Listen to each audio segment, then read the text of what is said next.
I play Loretta McLaughlin in the Boston Strangler, who was the real-life woman who sort of made the link between these very notorious crimes and was one of the journalists who really pushed it forward as a very important case. I was really inspired by her because I felt like she was very strong and she was very forceful and she had a lot of stuff going against her, and she powered through. And so it was a very exciting role for me. And it was really, this is a very famous case, and the fact that she had been taken out of it and that the female journalists who really kind of pushed this forward had been largely forgotten, it felt very important to highlight those people. I think this is very much a film that is a love song to female investigative journalists, and I think it's really about how important it is to have women in places of power as far as storytelling goes, because this has been a case that was largely ignored by the then male establishment, and it took two women to really kind of force the case to prominence. It's a very punchy, fast-paced story about a very, very complex case. I think it's a story about how hard it was for the women in the early 60s, the journalists, to do hard reporting. And the people, the women in journalism that I sought to give me a little history of their background, they said things really didn't change for women in the newsroom until about the mid 80s. It was men were very dismissive of the women journalists, and continued to be. My character is Jack McLean, and he's the managing editor of the paper. They had to go through him. They had to prove themselves, and I wasn't going to make it easy for them either. This is early 60s, and they had to prove themselves, and I was no better than any other man. But, they finally won me over. I grew up in Boston, but I knew nothing about the case, and I started reading about it a few years ago, and I discovered this incredible murder mystery at the heart of the story. And I thought it'd be a really compelling film, and then I discovered these two reporters and thought it was just a great way to revisit the case. I love true crime, but I also am really drawn to character-driven stories, and I was so moved by the lives that these reporters led and the work that they did. So hopefully people appreciate it on all of those levels. I always think the film is about identity in so many different ways, about the identity of this killer or these killers, the changing identity of a city during that period, and of course the identity of these women who were, many things all at once, balancing work with their lives at a time when there were not a lot of women in the roles that they held. Loretta and Jean's story, I discovered these reporters who really were the first to break the story of the Boston Strangler.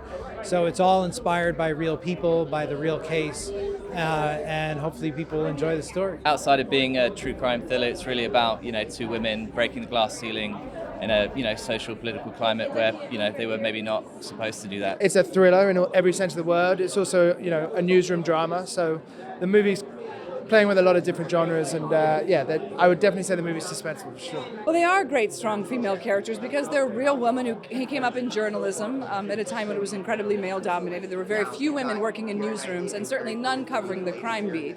And Jean Cole was a real person. She worked her way up as a copy boy. She started off as a copy boy and then became an investigative reporter and continued to do that work her entire career. A very excellent and award-winning career that she had.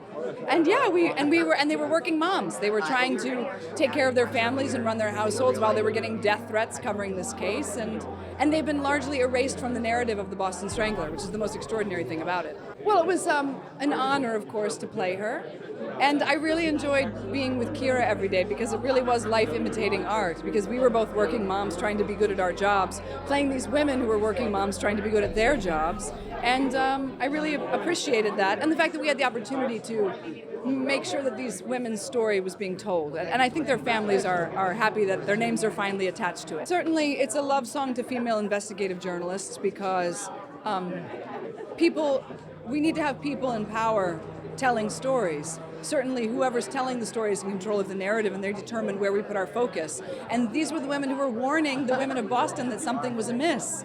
And if there were no women in the newsroom, those women would not have been warned. I mean, who knows how many lives got saved because people didn't open their doors to DeSalvo because of these news stories. Women were, they were sleeping with ski poles and getting dogs and moving in together. I mean, they were really terrified. And this was 10 years before we even had the term serial killer.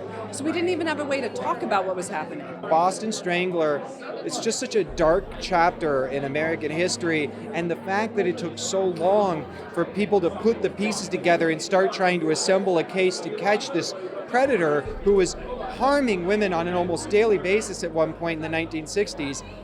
It's such an important story to tell because it's about these incredible, unstoppable women that wouldn't take no for an answer, and they wouldn't stop hunting this guy and trying to tell the story that nobody wanted to be told. To me, that's why this film is so timely and why it's so important that we're getting to see it right now. I believe in my heart that the audience is going to respond the most to these two powerful leading women. Watching them stand up and fight for the safety and security of other women around them, it adds this level of heart and fear for our audience that I think is going to really make you unable to look away from the screen. Bringing to life an individual like Albert DeSalvo is something I don't take lightly, and I was so fortunate to be in the hands of a writer-director like Matt, who cared so deeply about the story he was telling and put so much thought and so much discipline into the work. When I found out about this film and the fact that it's still an opened case,